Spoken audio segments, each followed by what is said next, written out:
A la quarta anà la vençuda.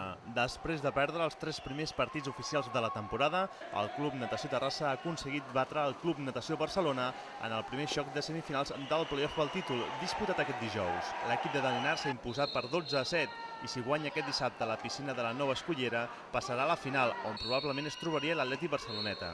Els mariners han guanyat còmodament el primer partit de semifinals per 11-16 davant el Club Natació Sabadell. El Natació Terrassa, que ha fet un partit molt complet, ha manat en el marcador des del primer moment. Un parcial de 2-0 amb gols d'Esvilem Piralkov i Abraham Alcaide ha donat la primera avantatge als agarencs. Els de Toni Esteller s'han trobat amb un rival que ha exercit una gran pressió defensiva i això s'ha vist reflexat en la faceta golejadora dels jugadors més importants del Barcelona.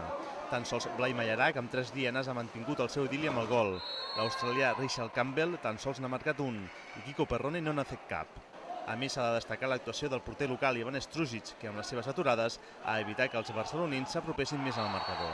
Al descans el Natació ha guanyat per 5-3, una diferència de 2 gols que s'ha mantingut durant el tercer quart i que s'ha incrementat en els últims 8 minuts.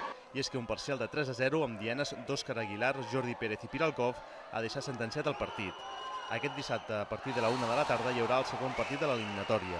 El Natació Terrassa ha fet els deures i la pressió és ara pel Barcelona, que està obligat a guanyar per forçar el tercer partit, que jugaria diumenge a la mateixa hora també a la Nova Escullera.